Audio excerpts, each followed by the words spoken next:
One thing I've learned from sitting with couples over the years is this. The conversation that will save a relationship is often the conversation that both people are avoiding. Not because they don't care, not because they don't love each other, but because they are afraid. Afraid of conflict, afraid of being misunderstood, afraid of hurting the other person, afraid of what they might hear. So they stay quiet. They tell themselves, this is not a good time. I'll bring it up later. It's not that serious. Maybe things will improve on their own, over time. But here is what I've discovered. The issues we avoid really disappear. Most times they grow. And while silence may feel safer in the moment, it often creates a bigger problem later. Because many relationships don't break down because people talked too much. They break down because important things were never talked about at all.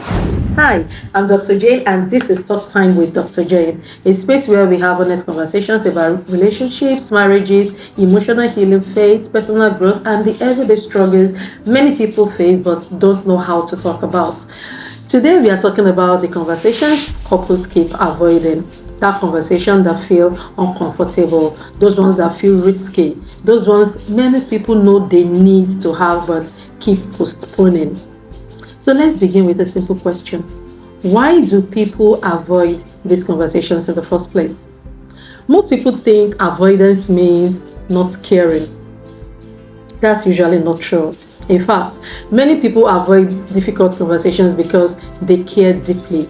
They don't want an argument. They don't want tension. They don't want to make things worse. So they stay silent. A wife feels lonely in a marriage but says nothing because she doesn't want to sound needy. A husband feels disrespected but keeps it to himself because he doesn't want another fight. Someone feels hurt but convinces themselves they are overreacting. Someone feels disappointed but keeps saying it's fine. And sometimes they manage to move on, but many times they don't. They simply carry it. And what we carry emotionally has a way of showing up eventually.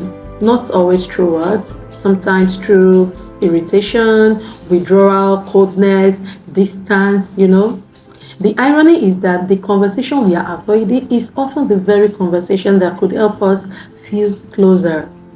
So what are some of these conversations people commonly avoid?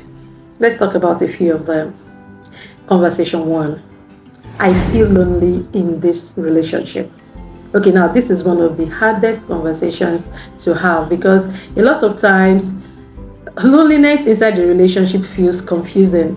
You are together, you talk every day, you are in the same space, you share a home, you share responsibilities, but somehow you feel alone.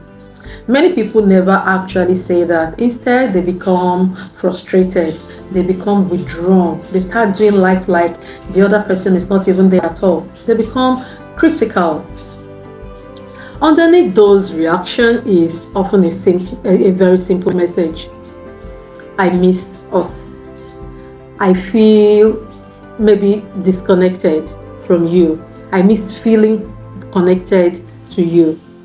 And instead of saying, you never have time for me, you want to try saying, I've been feeling disconnected lately and I miss spending meaningful time with you. One statement creates defensiveness and the other invites connection. Conversation 2. I don't feel appreciated. Now, this happens more often than people realize. A wife may feel that her efforts go unnoticed. The cooking, the planning, the caregiving, the emotional labor, everything that the woman has to juggle, and it can really feel like a lot. But a lot of time the woman feels okay, but it's not happy because it feels like everything she's doing is not noticed, it's not appreciated. Meanwhile, a husband may feel that his sacrifices are invisible. The pressure he carries, the responsibilities he manages, the effort he puts into creating stability in the family. And over time, both people begin to feel unseen. One of the biggest mistakes couples make is assuming appreciation is understood. Like, he should know that I appreciate him, or she should know that, of course, I appreciate everything she does.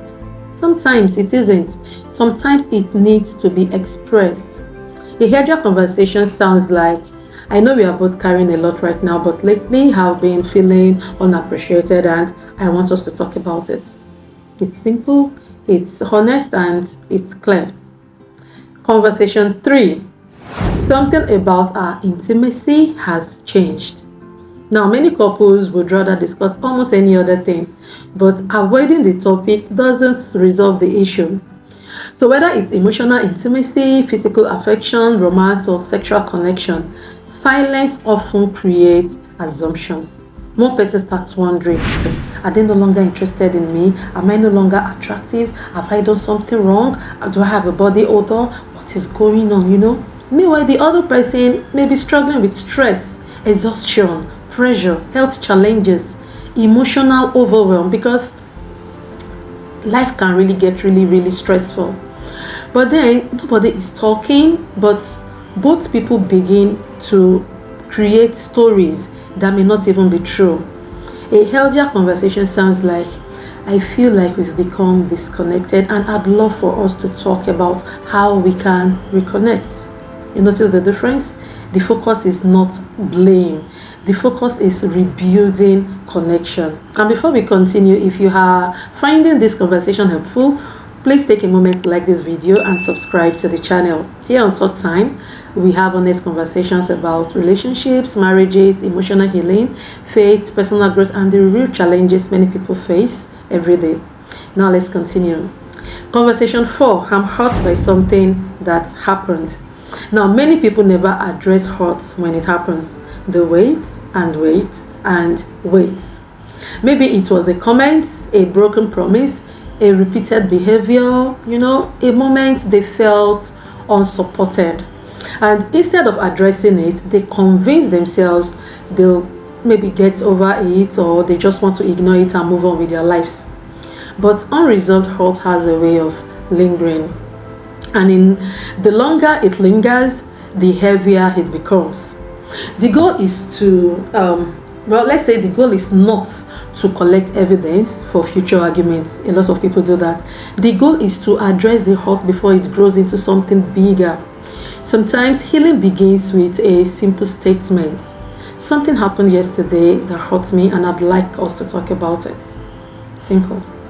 Conversation 5. We have different expectations. Now, this conversation causes a lot of problem in many relationships because people often assume their partner sees things the same way they do. But that is not always true. Different expectations around finances, parenting, family involvement, communication, affection, responsibility, even time together. And because expectations are often unspoken, disappointment becomes almost inevitable. Many arguments are not really about bad intentions. They are about expectations that were never discussed.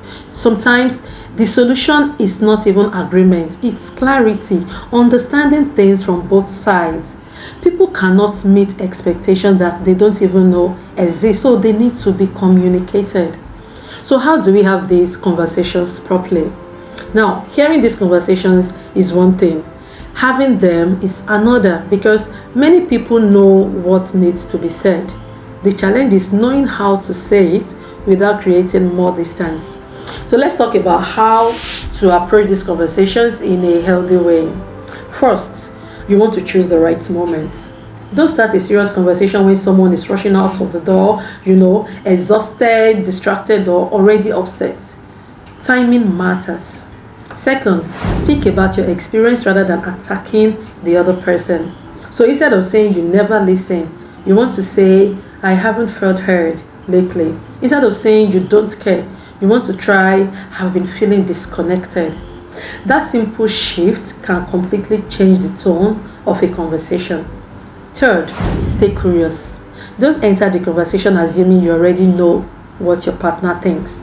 Ask questions, listen carefully, seek understanding. Then 4, focus on solving the problem, not winning the argument. The goal is not to prove who is right. It is to strengthen the relationship. So you also don't want to wait until things become severe. Small conversations today can prevent major crises tomorrow. Now, one thing I've learned from counseling couples is that fear makes it difficult to talk about a lot of things.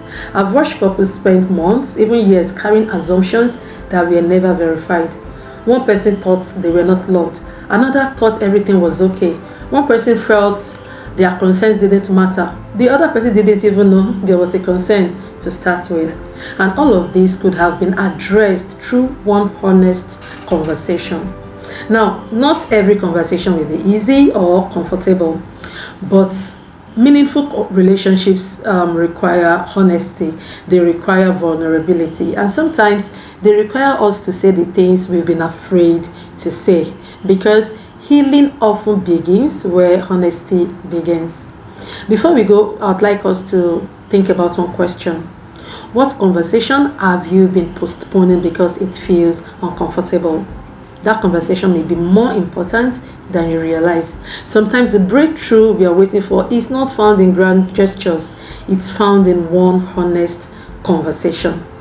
Thank you for spending this time with me, and until next time, take care of yourself and take care of your relationships.